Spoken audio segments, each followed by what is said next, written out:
Welcome back to One on One with Mr. U. I'm your host, Mr. U. In studio with us today, Chaplain Felice Mathieu. Hope I got that correct, did I? It's Matthew. Matthew. It's just Like Matthew. Tyron Matthew from the Absolutely. Saints. Okay. My Right. apologies, man. Felice Mathieu. My apologies. Good to have you in the house, though, man. How's everything where you are, man? All's well? All is well. I'm on daddy duty, but all is well. Thanks for Well, having that's me all on. right. Maybe a little boy by making a little cameo appearance. We saw good, though, but thanks for jumping on and taking the time to do this today. I always ask from the outset, what was your life growing up? Kind of tell me about your upbringing. Give me a good picture of who you are as a person. So if you don't mind sharing that with us, and we kick it off. Absolutely. I am Haitian American. I was raised in the United States, and there goes my son doing his little cameo. I was raised in the United States, but I was raised in the Haitian community of Immokalee, Florida. I was born in Naples, Florida, and my story is my mother died of HIV when I was 12. So I'd be in school learning about the symptoms that lead to death, and then I would come home for that year and see them Wow. progressively show on my mother. Tore me up inside. I never knew my real father, never even saw a picture of him. And Wow. then the last living blood relative that I knew was my granduncle, and he died of diabetes a few months after that. So, that if people understand that orphan boy and how he grew up from his lens, then everything that you can pull up that I do now should make sense. Okay. Wow. Sorry to hear that, brother. That's Only a living in powerful Christian. story. You, you did make a mention of Immokalee, Florida, too. It's known for at least a couple of things that are of note. I lived in Florida for a little while. I drove around it a good bit. I had relatives out there, but I never heard of Immokalee. And you kind of enlightened me on why that place is famous or notable, if you will. Please share that. Yeah, two things Immokalee have, is the casino, a Seminole I heard. casino that's pretty big, and Edrin James. Go Edrin. And like, if you know Edrin James, then that's probably the biggest thing aside from the casino that Immokalee has. But people mostly know Fort Myers or Miami or Cape Coral, Tampa, Sarasota. Those are all surrounding areas. Okay. So when they were having issues with like the flooding and stuff from the storms, is that the kind of thing that impacted Immokalee? Because are you close to the coast? Or were you close to the coast then? Or were you more No, inland? no, Immokalee. I Okay. mean, Immokalee is made up of Haitian immigrants, Mexican immigrants, Puerto Rican immigrants. Flood is the least of our worries. Flood, that just means we get to save on the water bill. That's all that means. Oh Shower and my rain, goodness. floods, and everything. Tell me what that was like though to live in a community like that. I mean, I'm from New York, so for me, melting pots aren't a big deal. I'm Mhm. surprised when I don't see a melting pot. I grew up in that.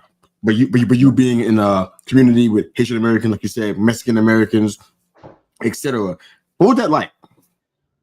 That was cool, man. Like me and the people that grew up often reminisce every once in a while on how great we had it. Like it was a very diverse upbringing, and we lived in a community where the saying "it takes a village to raise a child" was really how that community seen it. Like it didn't matter if your parents were best friends or not.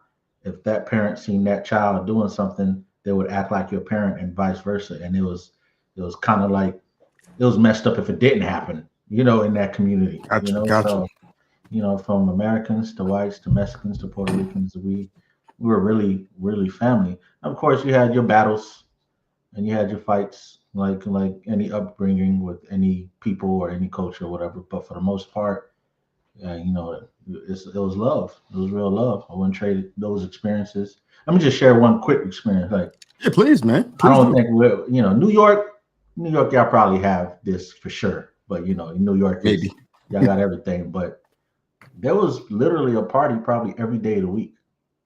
A Like party? a party, a house party every day of the week. And here's why. Because it's immigrant parents who didn't have a visa. So their best job was picking agriculture fruits. Watermelon, which is one of the top producing, I think Immokalee was like top 15 in the world for agriculture Oh wow. at one point Okay. in time. Yeah, it's really, really huge. Tomatoes.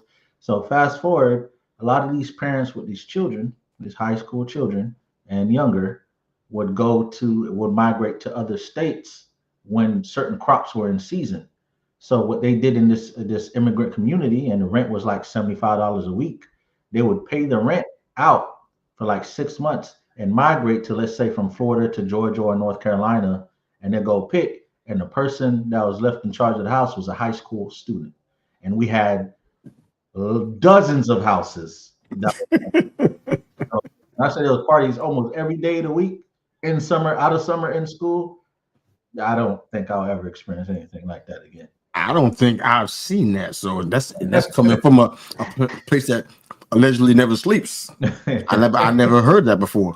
From Immokalee, you know. Yeah, well, I know now. I've been educated today.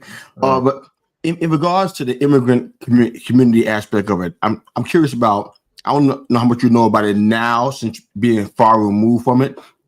But did you guys have? Do you get the sense that, one, you guys were like kind of a part of a team almost? You were like a family. And two, do you feel like there was always a fear of an outside threat, if you will, in regards to people who you shared before in our pre-interview chat that didn't have status in the country and that kind of stuff? So hope that question made sense. Did you feel like there was you guys were united in that, and then do you have a constant or common fear about potentially being deported and things like that? Was that a concern for you guys in the community back then? Well, absolutely. It's a concern forever, unless you got your visa or your green card, Okay. And even then, you're still looking over your back. In time a van passed by with tinted windows, you never know who's a van with tinted windows. Is that the signal? The immigrants, the what do you call it? I forgot the name for it right now, but the immigrant officers, the people that go and lock you up and whatnot. You talking about ICE? Oh, there you go. Yeah. We didn't call it ICE. We just call it the people or something. Oh, the people in the van with the tinted windows, apparently. Yeah, so like they come round you up now. They come round you up. I ain't know they were driving. I ain't think they were driving that. So I've been educated again. That's not what I. Okay, I never know what they. A van with tinted windows tells me something else from where I come from. That's a different. Oh no, okay. Of course, absolutely that too. But we prefer that what you're thinking of over the ICE. I think that's how immigrant. I'm not sure you prefer that. That's not. I'm not sure we're talking about the same thing. But that's how they see it. Yeah, but at 12, man, you had a dramatic life change at 12 years old. Do you mind sharing that with our listeners and viewers? At 12 years old, yeah, that was my mother dying of HIV. And then my stepfather being murdered, and then my granduncle died of diabetes. Like that all happened within a year, maybe like 10 months. So it was back to back to back to back. And then before I know it, I looked around and I had no blood relatives. Now, granted, when I say that, I want people to understand that I grew up with people loving me and caring for me deeply, right? People that knew my mother would take me in, or my mom was really, really popular and known in that small town. Like we only had one high school, one middle school. Oh, wow. Okay. Across from each other. Small. So it was a real small town, right? So a lot of people really, really knew my mother. My mother was apparently very, very popular for her heart and how she served people. So I always had a home. I always had some place to stay, or people that offer me food or whatnot. But when I say I grew up alone, I mean like I didn't have no blood relative. Every room that I went into, I was the only person that had nobody. Like everybody that I knew in every room from 13 to 40, they had a brother, a sister, an uncle, aunt, a cousin, somebody. I had nobody that shared my DNA. So that definitely deeply like formed who I was. And that's why I say if people understand that orphan child, everything that I'm doing now that you can Google or whatever, it should make sense. It should be clear. That makes sense. I got some questions just as an offshoot of that. You mentioned about your stepfather and the incident in Haiti. I think it adds value to our people, to our listeners. Do you mind sharing some more of the details about that situation that you shared with me? Yeah, my stepfather, I don't know how deeply I went in it with you, but he was murdered in Haiti by his stepwife. Yeah, you didn't mention that part, so I'm learning the new part today. I didn't hear that. Yeah, he was murdered by his stepwife. He had a stepwife. From what I understand from a lady I called grandma, which was just a lady that my mother knew since Haiti. They Okay. knew, and well, actually, grandma used to date my granduncle, the one that I said died of diabetes. So grandma used to date my granduncle from Haiti, and grandma knew my mom since like just they just knew each other since Haiti for a while. So, but anyways, my stepfather, Katul Bienami, he had an ex-wife. He left, and then he moved, or he got from Haiti to America, and then he started dating my wife. After my mom died, I think the same week or two, he went to Haiti, and then the wife, his ex-wife, hired some hitmen. They Are tied you him up. kidding me? Wow. Oh, they tied him up, beat him up, dragged. They tied him up to a pickup truck, and the story goes they dragged his body until he died in the neighborhood, and he was just dragging behind tied behind a pickup truck. That's what my grandma told me.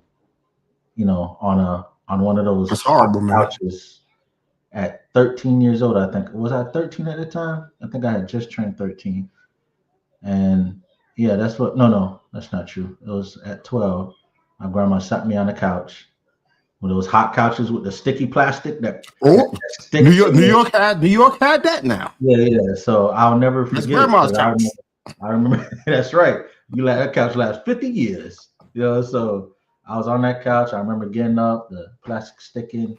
I remember not believing it. I was in denial. The first stage of grief, you in denial. So, oh, he's coming back. That's a rumor. How you know? How you know? It's all the way in Haiti. We're right here in Immokalee. You don't know. But he never came back. I never saw him again. So, but he Wow. loved me.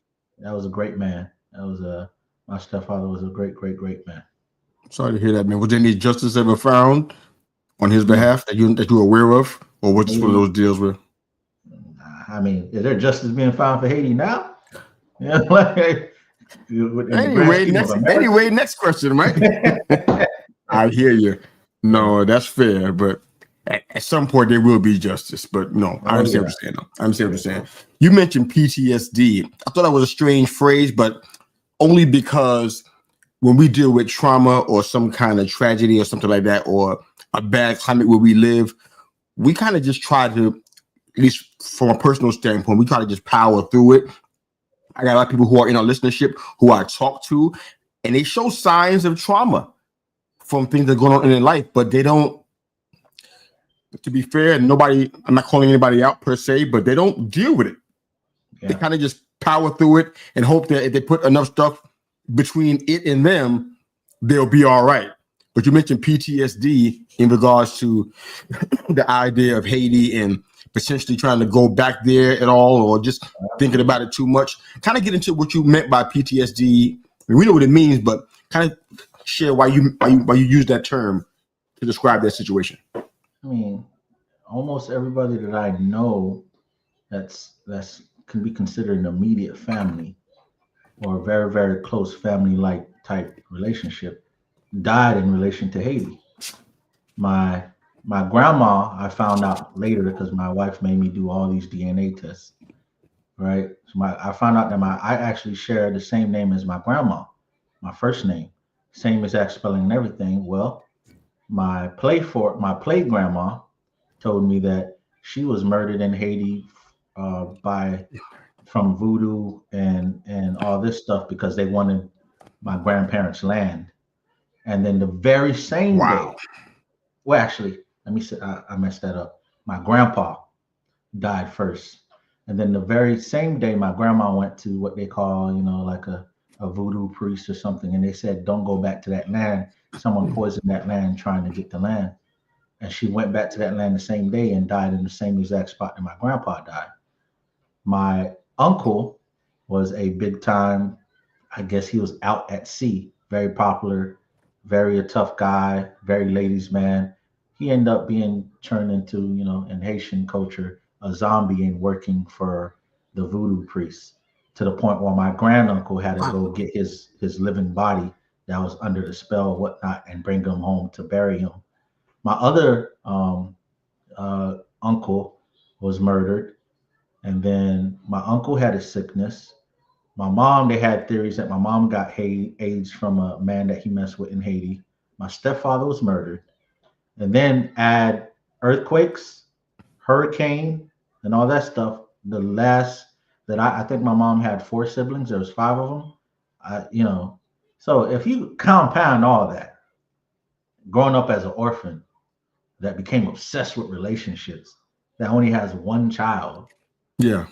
I'm not in a rush to go to Haiti so they can finish my bloodline. That's not no That's rush. You know. that's no that makes total sense.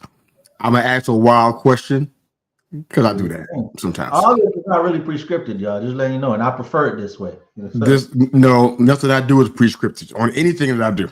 Uh, Awesome. but, okay, so because you're in ministry, I know that you read your Bible and you understand a lot of times the Lord has us do things that we're not comfortable with. It bothers our flesh. Mhm. What do you think is your first reaction if you felt compelled or inspired to do missionary work in that area of Haiti or in Haiti, period? Your first initial reaction to that, if you got that instruction, if you will. Well, first of all, Jesus, the Holy Spirit, and God would have to FaceTime me on my phone.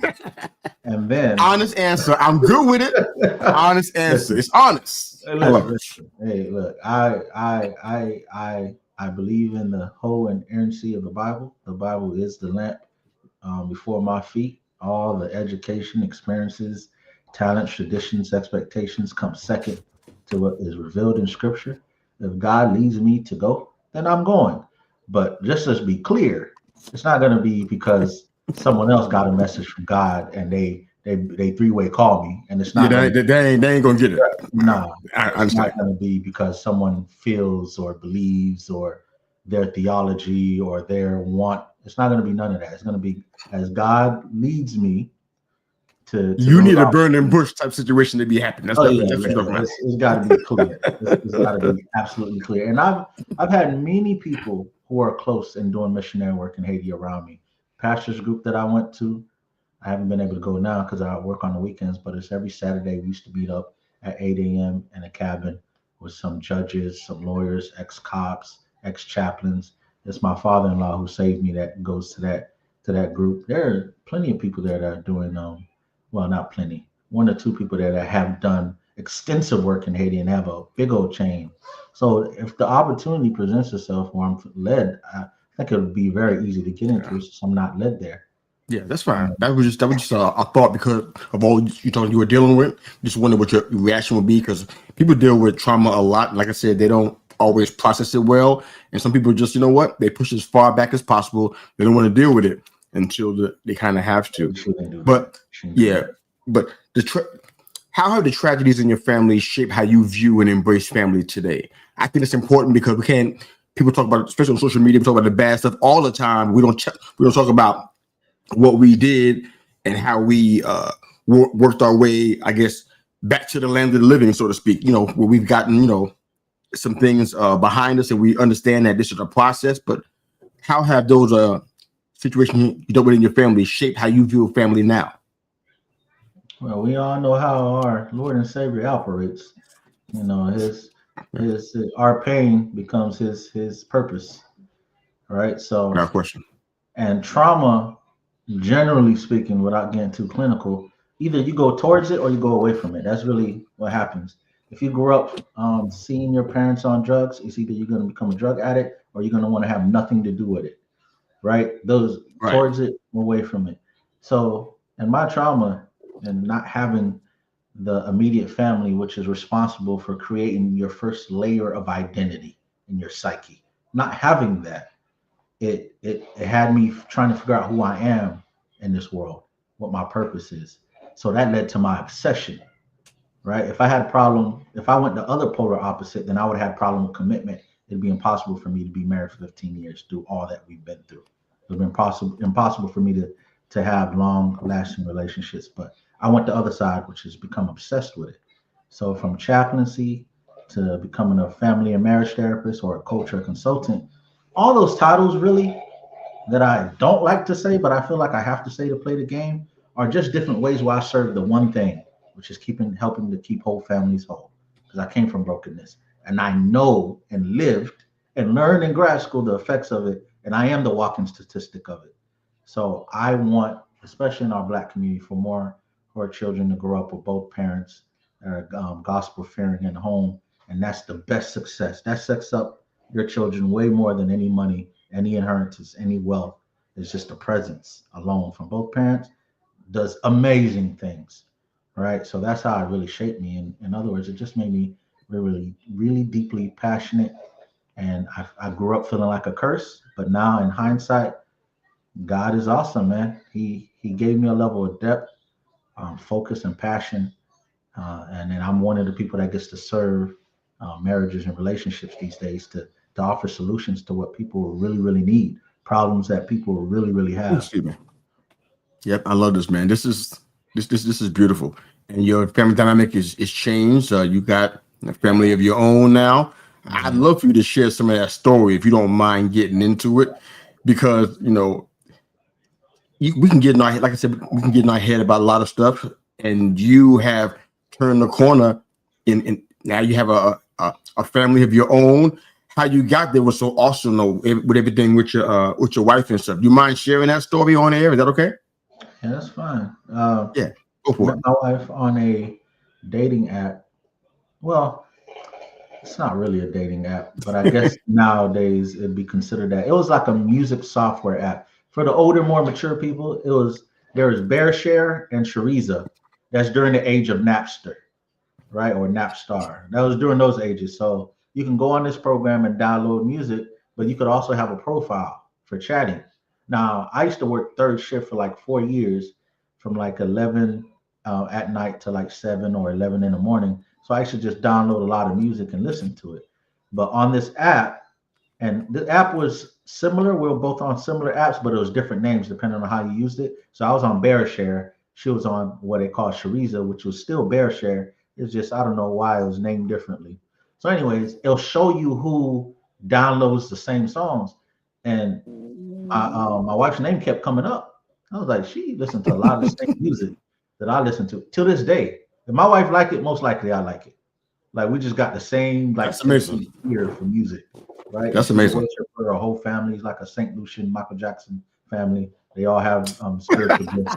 For real, they all have some type of musical What does gift. They that all even mean? like my wife sings, knows a million worship songs. They performed all growing up in church. The sister has an amazing voice. The brother plays the drums. He's musical, plays instruments. The other sister, Wow, younger sister, plays. Mother and father were worship leaders, know a million songs, play guitar, bass. They're St. it's Lucian like the Jackson barge Five. out here. Yeah, so it's just like they're all very musical. They're all Wow, just that's awesome, man. That's awesome. their whole family, every generation has an amazing singing talent. Every single generation, every cousin, aunt, That's uncle. amazing. It's just That's a them. blessing, man. That's a So blessing. it is. So now, so I sent her some message. I don't remember exactly how the message went, but just to ask, have a conversation, and then it started off from there. It started off from there, really. Like we started talking. Eventually, we talked, and I said, "Hey, you mind if I get your number?" She said, "Well, I don't really do that on here and whatnot." I said, "Well, I'm not gonna call you until you say it's okay. We can just start off texting, same way we doing now. Anyway, we pretty much texting on a computer." And she said, "Okay." And then eventually, I think she was sick one weekend, and then I said, "Hey, let me call you. Mind if I call you?" And then I ended up calling her while she was sick, pretty much having to force her to get some medicine. I stay on the Mm, phone with her so she can go to Walmart and pick some medicine. She hates okay. medicine to this day, so that's You how can't I really blame her for that. started. So from there it started, and then I don't know if you want to hear the other backside of that story, You know I do. but the backside of that story is that like we got married 6 months after we met, and That's then incredible. about 7 or 8 months after that, she got deported. She came here on her visa, her and her whole parents. The visa expired. They tried to fight it. They overstayed for several years trying to fight it, and then eventually got a bad politician in Florida. I'm not going to name his name, but he was a bad politician. He had no skills whatsoever in immigration. He was just trying to make some extra money, and Like he a told side gig? yeah, like a side gig. Really? It wasn't his specialty at all. And he's well known for say the name. They'll know him in Florida. He was all over every place. And then the judge says, "Wait, your lawyer said to file political asylum." St. Lucia.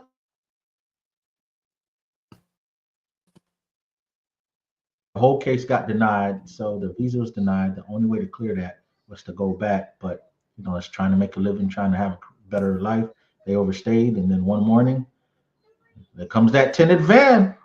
That Oh, tinted come van, on. No, the van is back. the van is back. Tinted van. They came and dragged them like they were some drug dealers or something. I never seen anything like that. Mind you, my father-in-law, who led me to Christ, is a pastor, a real deal pastor. I don't say that lightly, especially coming from a Haitian background. He's a real deal pastor. He has a heart for serving, right? Heart for serving. He had ministry, he had charity drives, partnerships with different churches. They came and got him, his son, his wife, the sister, all in one day, grouped them up with handcuffs. And I was like, wow. And then that started the process of me going to the military. I guess the idea of that was, just to cap your story, is that you were that was your best chance in your mind to get her back. Was going to the military and kind of okay. Absolutely. I totally get that. We were freshly married. I was living by myself. I had to take care of my bill, send my wife money, and pay nine to $10,000 in immigration fee. Not only that, now this is back in 2010. Not only that now, but if I don't do it within a certain amount of time, she automatically gets a bar for 10 years, banning her from the United States. So That's pressure. there was absolutely, yeah, there is no way I can get a job. At that time, I didn't even have an associate's degree.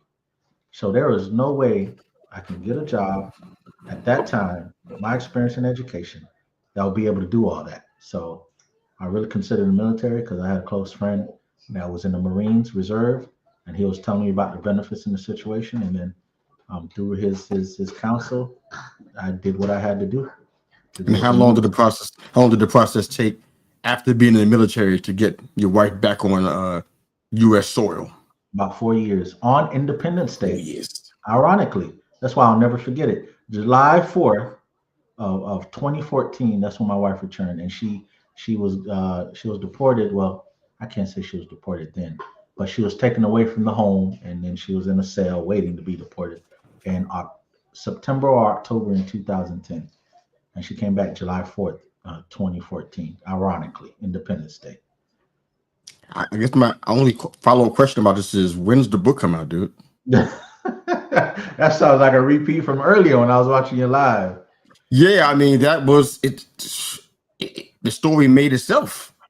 Yeah, You guys got to write a book, dude. I use it in a different way.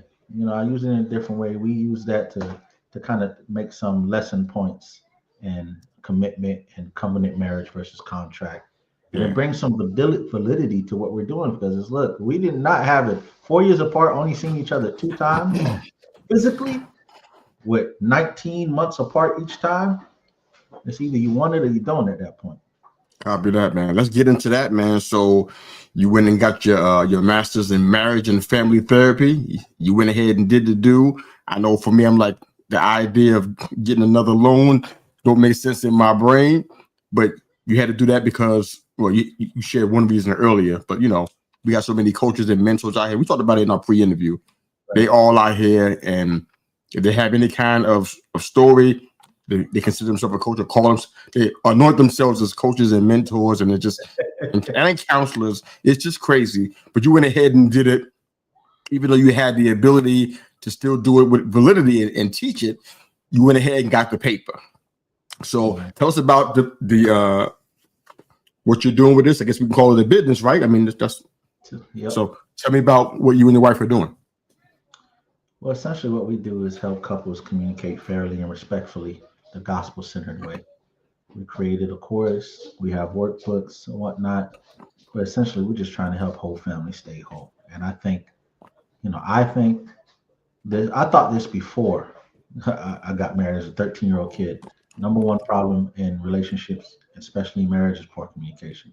When my wife got together, we experienced that during those 4 years because that's all you had. So it's either it was good That's or powerful.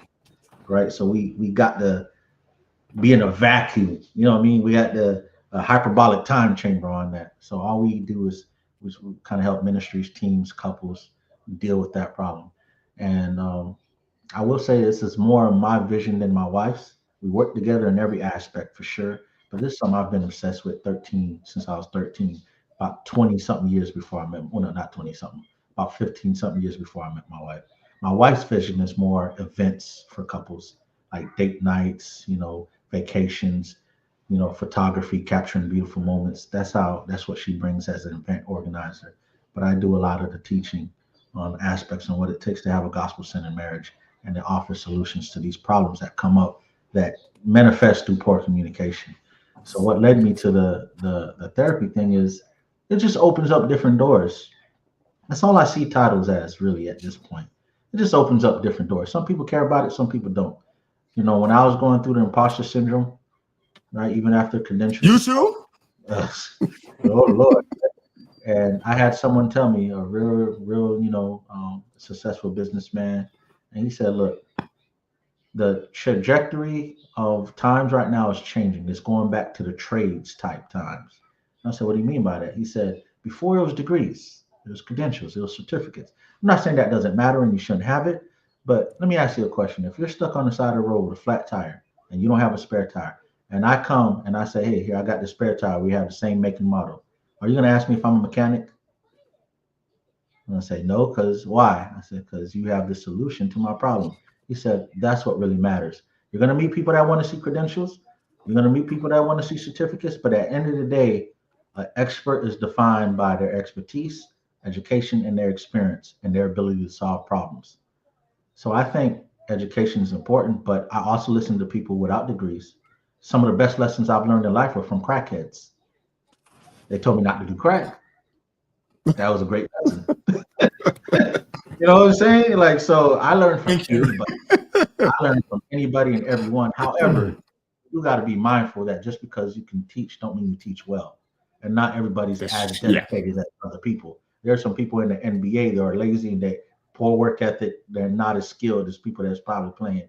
You know, so And I they still make consider. more than I do. So yeah. But I hear you. Right. So yeah, I consider all these aspects of it. I don't think it's one trumps the other. I think at the end of it, do you know your craft? How much time do you spend getting mentored, training, keeping up with the trends, looking at your weaknesses and turning them into strengths? If I hear that in someone, the titles don't matter to me as much. That makes a lot of sense. I got a small handful of relationship type questions for you, but I want to ask you this. We talked about it. I prepped you for this part. I didn't hear your answer. I just said, I'm going to ask you this. There might be some who are watching and listening who wonder to themselves why you feel best suited to coach others on marriage. You got to give them a quick elevator pitch and say, this is the reason why I believe I'm qualified to coach people on marriage. What will be your quick 1 or 2 sentence answer? I live this. I've lived it since I was 13. I was a kid with a Nintendo controller in one hand and a relationship book in the other hand. That's just who I am. Every day, in some way, I serve marriages. Some way, I learn and I grow. The master's degree was just a very condensed way of teaching me a systematic um, way of going about seeing things that I've seen since I was 13. So this Copy is that. more than a ministry or a business or trying to get followers or go viral. This is something that I feel like God created me specifically to do. This is what basketball was to Jordan for me. It's not up to me for me to determine if I'm going to be as great as Jordan. I don't really care about that, but I definitely want to be transformational and create an impact. And that's any content that I create, anything that I do is for that purpose. I love that. I love that. All right. So you and I share a very specific affliction, if you will. When we were younger, we were known to kind of love hard. And I say younger, but I'm just kind of getting past this like 3 years ago. I'm not even realized I had this thing beat for years. No, it was about 3 years ago where I learned to, balance and boundaries and things like that. We talked about Mhm. how pre-interview, excuse me, how people are shallow and how it's not wise for us to view relationships as permanent. Tell me how Right. you got to the conclusion and what you're learning from that now. Well, remember how I told you I always watch relationship shows and movies. That's just, Guess they call them chick flicks. I just love them because I love the relationship dynamic. I did not, but I hear you. I love anything relationship dynamics. Me and my wife actually share that love from dating shows, reality shows. We Oh, definitely cool. Okay. Reality shows too. all of it, all of it. You learn Especially something from reality that. shows. I learn from everything, man. I learn from everything. I learn You from got to help me with that one. so I actually learned this from Tyler Perry's play. Which one was this? Which one was this? Bad by myself. I can do bad by myself. It probably was that one. Was it that one? No. It wasn't that one. That was one of the first plays that I watched from him. And I love Tyler Perry, by the way. But it was it's at the tip of my tongue. Was it Medea's goes to jail? You make me Google this stuff now while you're on the air. I can't remember it. Do I really have to Google this stuff for you? I confuse the titles. You know, you read so many books, you watch so many stuff, you confuse the titles. But it was a scene where he was talking about the tree. Like if people watch his plays, they know what I'm talking about. He did it in the movies too. No, he didn't do that part in the movie. But in the play, he did it for sure. Where he's on the couch and he says, "Look, not everybody was meant to be the roots of that tree." And I'm paraphrasing. What year was it? That was in the early years. It might have been Medea Goes to Jail. It might have been that one. Or it was the play where that's 2005. Is it before that? I'm so bad with dates, especially after military. I went ahead and Googled it, man. Now I'm trying to help you. Now I'm here. Okay, it's the one where the people listen to this that watch it is gonna know what I'm talking about. It's the one where I think her nephew, the wife was cheating on her coworker with the dreads. So the coworker that's not helping me at all. No, I have Diary of a Mad Black Woman is that one? That's 2001. Because if I Google that line, I'm sure it'll come up. All I got. Oh my! I'll do it. You finish answering my question. Okay. Tell me what the line is, and I'll find it for you. So, what was the line again? I'm trying to get back to that screen now. Okay, put it over here. The line was not paraphrasing. Not everybody is like meant to be the roots of that tree. Some people are just the leaves. They come for a season, and then you never hear from them again. They fall off. Some people are like the branches. But as soon as you put a little pressure on them, they break. But when you find the roots, the people in your life that are there to really grow and nurture that tree, those are your friends. Those are the people that you care and you love. That's basically the message. So that's what kind of planted that seed of understanding for me. Because I was like, keep in mind from my perspective, y'all, like I'm an orphan whose family has, from tragedy, deaths, murder, kidnappings, earthquakes, succumb to that. So now every relationship I would form after that, I'm thinking of forever. Because any relationship that ended to me was death. It was just, that's how I equated it emotionally. Logically, of course, it don't make sense, but who says emotions make sense logically? Right? So that's what I equated that. Death. If a relationship ended, death. So if I got to the point, and of course I'm not saying, hey, welcome to McDonald's, may I take your order? We're friends to the end. I'm not saying that. But I'm saying if I got to know someone, they got to know me, and we're in the process of getting to know each other, and I assign a name to you, hey, what's up, Unc? What's up, Auntie? Brother, sister? If I give you a name, that's what I mean.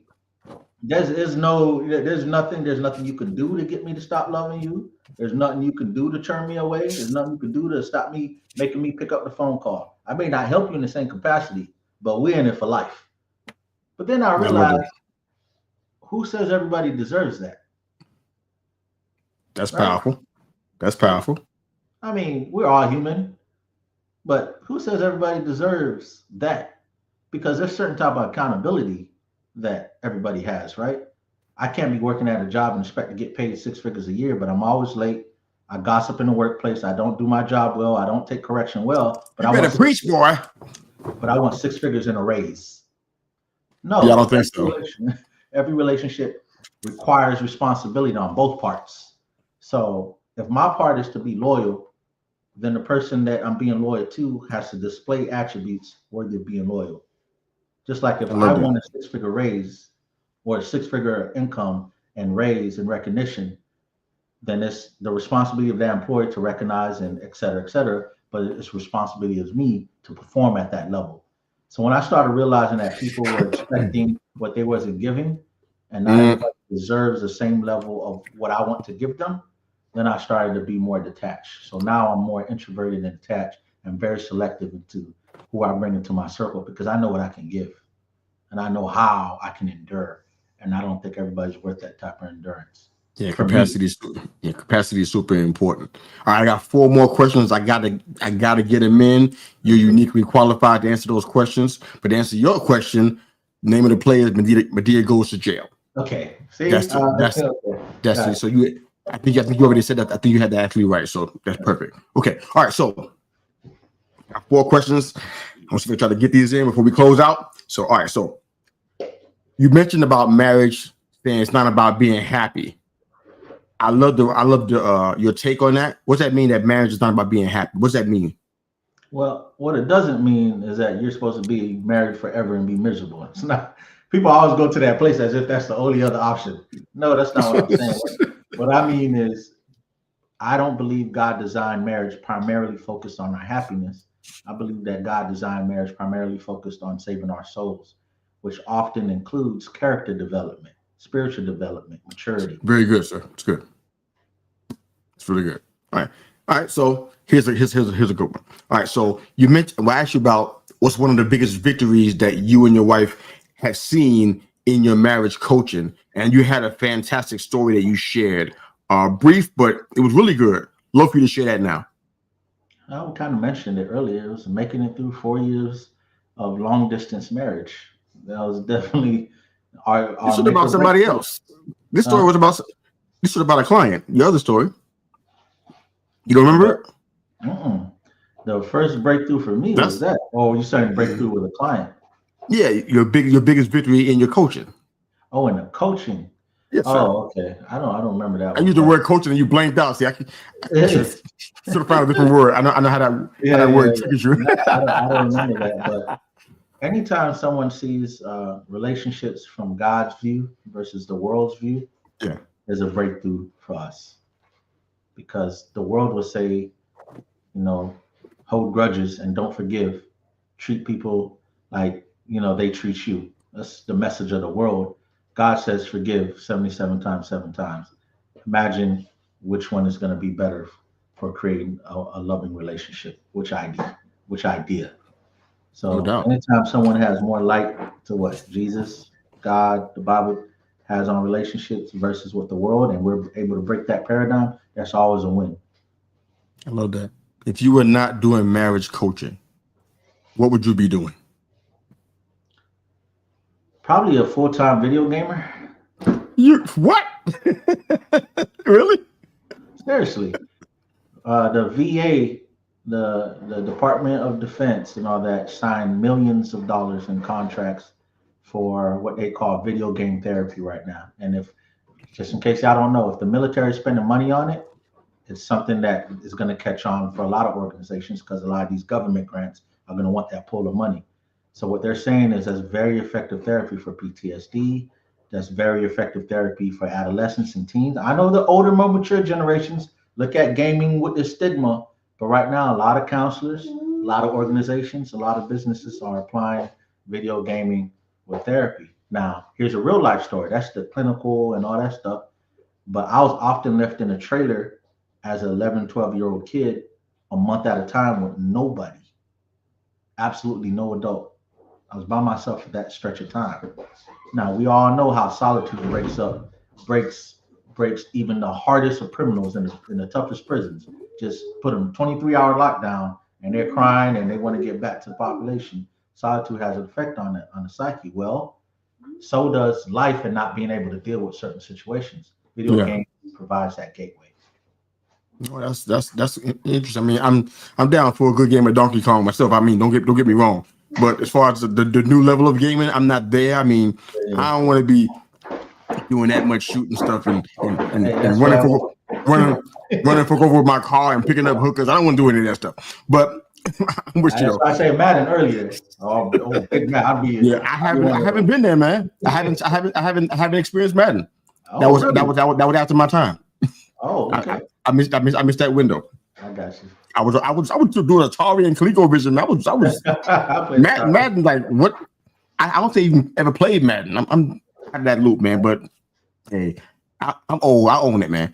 But last question for your brother: what advice would you give to somebody who's suffering through adversity, man? Because I can say that you conquered it, but in Jesus you did conquer it. But I mean, you just went through the tremendous amount of trials, and you have the most outstanding demeanor, and you're positive. Your outlook is positive, and you just continue to better yourself and grow yourself, and you're doing great things with your wife with marriage coaching.